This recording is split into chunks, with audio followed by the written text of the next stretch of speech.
નારાયણભાઈ, આપનું સ્વાગત છે વીઆરઆઈના પાવર પ્લે કાર્યક્રમમાં. ફરી વખત હું આપને એ જાણવા માંગીશ આપની પાસેથી કે અમરેલીમાં જે વાતાવરણ દોડાયેલું છે અને એક પોલીસ અધિકારી પોતે વધે એક ઇન્ટરફિયર થઈને ગુજરાતના રાજકારણને દોડી રહ્યા છે, એ અંગે આપ શું કહેવા માંગો છો?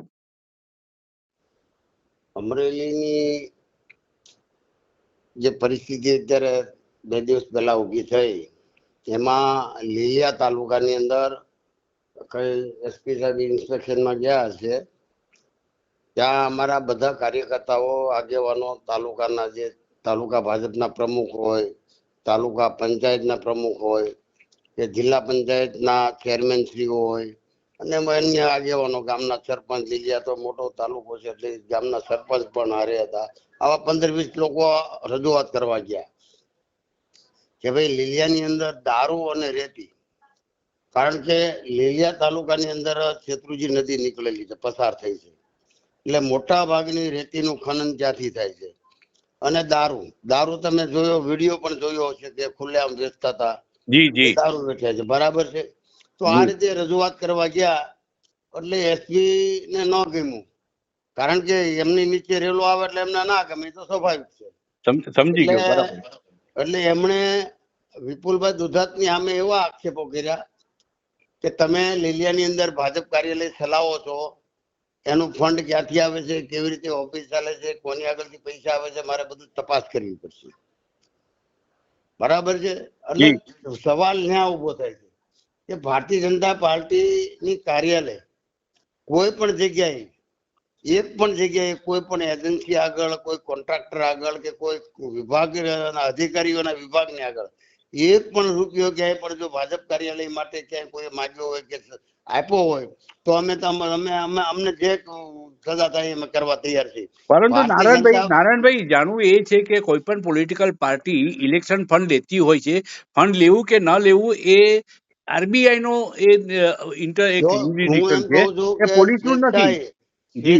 સ્વેચ્છાએ કોઈ પણ તમને ઇલેક્શન હોય ને સ્વેચ્છાએ કોઈ પણ તમને કઈ મદદ કરે તે એ આખી વસ્તુ અલગ છે.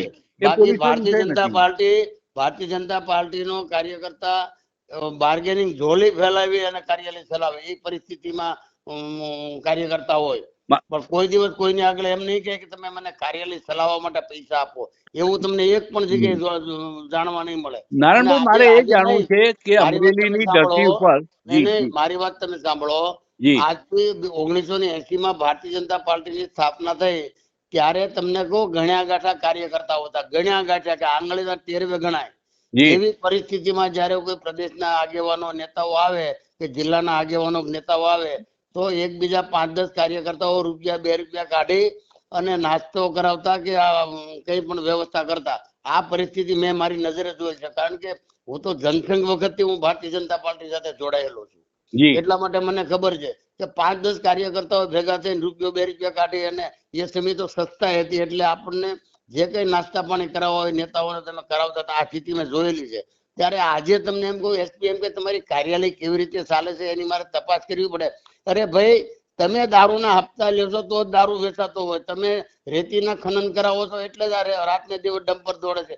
તમને કોઈ એક સામાન્ય ખેડૂત હોય, સામાન્ય માણસ હોય કે સામાન્ય આમ જનતાને કોઈને એક ટ્રેક્ટર રેતી જોતી હોય પોતાનું મકાન રિપેર કરવા માટે અથવા તો ખેતરના ખેડાપડા રિપેર કરવા માટે, અને એ ટ્રેક્ટર લેવા જાય, ગામમાં જ નદી નીકળી હોય, ગામમાંથી જ એ ટ્રેક્ટર ભરાતું હોય, નદીમાંથી એની માલિકીની નદી હોય ગામની. હવે ત્યાંથી જો ભરેતો હોય તો જાણ કરીને પોલીસ પકડી અને ટ્રેક્ટર પૂરી દે અને ખનન ખાણ કરી આગળ 30-35 હજાર રૂપિયાનો 40,000 ના દંડ ફટકારેલા આજે અમારી પાસે આધાર પુરાવા છે.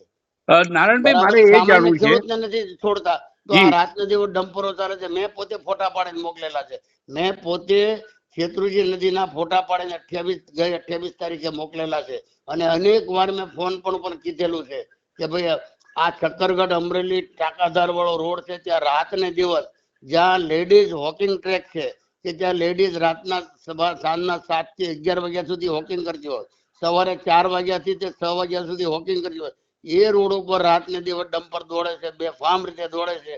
છતાં અમે આ મારી પોતાની રજૂઆત કરેલી છે, છતાં હજી આજે પણ આજની તારીખે પણ બંધ નથી થયું.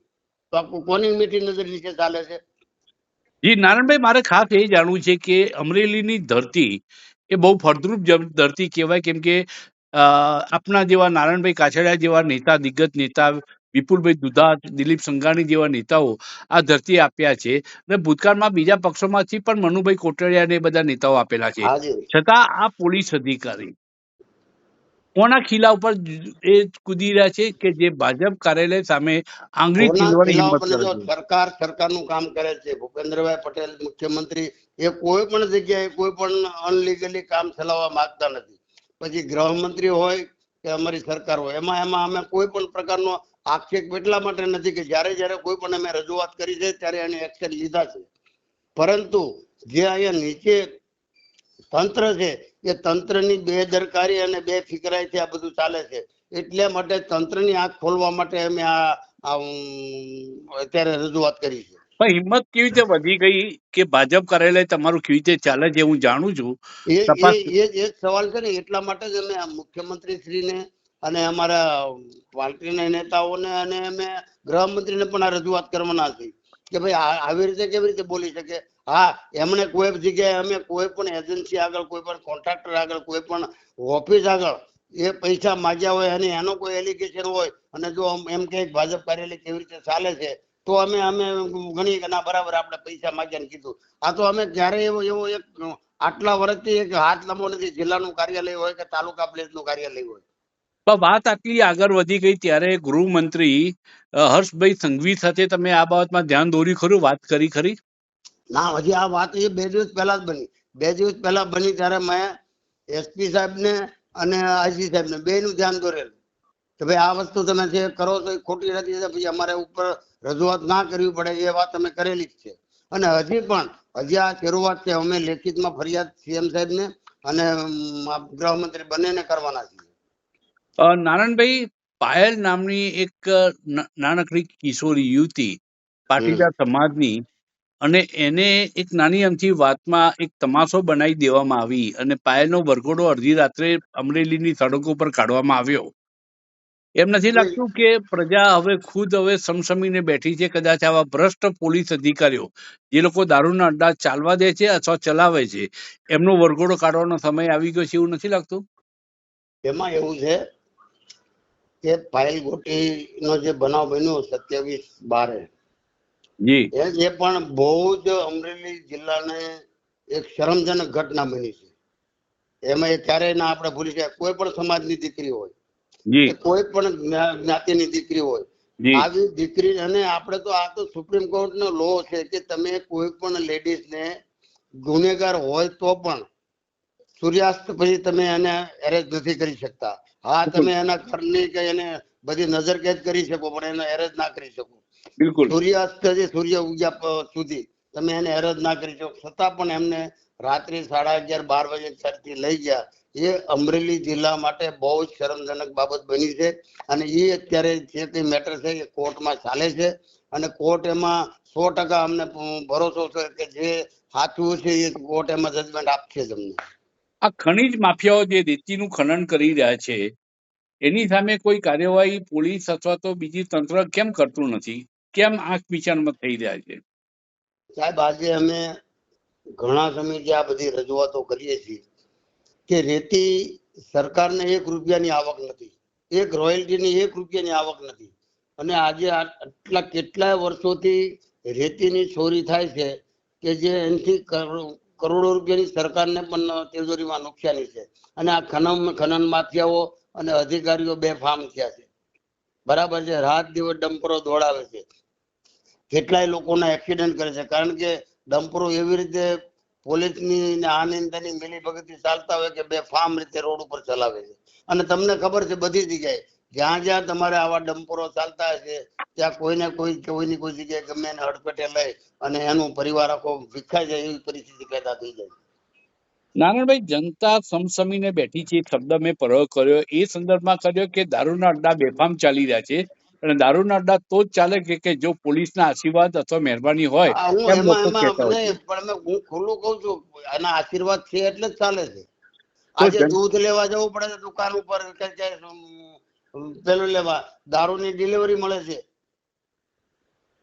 આ ફરીથી હું ખુલ્લું કઉ છું કે દારૂ અત્યારે એ રીતે અત્યારે વેચાઈ રહ્યો છે. બાબરા હોય કે પછી લીલિયા હોય, અમરેલી હોય, ખાંભા હોય, કુકાવા હોય, રાજુલા, જાફરાબાદ હોય, સાવરકુંડલા હોય, કોઈ પણ જગ્યાએ કાર્યકર્તા નહીં આમ લોકો બોલવા મળ્યા છે. તો સરકાર કેમ સાંભળતી નથી આ બધી વાતો? સરકારની આગળ રજૂઆત થાય છે, પણ આમાં બધી બાબતમાં તો સરકાર એમને સમય એક્શન લે જ છે. પછી ગૃહમંત્રી હોય કે સીએમ સાહેબ હોય, એમાં જરા પણ અમે રજૂઆત કરી હોય ને નથી સાંભળ્યું એવું ક્યારે બન્યું નથી. પરંતુ જે વસ્તુ અમારે ત્યાં નિર્લભરાય હતા એસપી તરીકે, અમારે ક્યારેય જે 3.5-4 વર્ષ રહ્યા ક્યારેય અમારે દારૂની ફરિયાદ નથી કરવી પડી. એટલા માટે એટલું કડક હાલતું હતું. બરાબર, ત્યાર પછી અમારે જિલ્લામાં ધીમે ધીમે આ પરિસ્થિતિ નિર્માણ થઈ છે.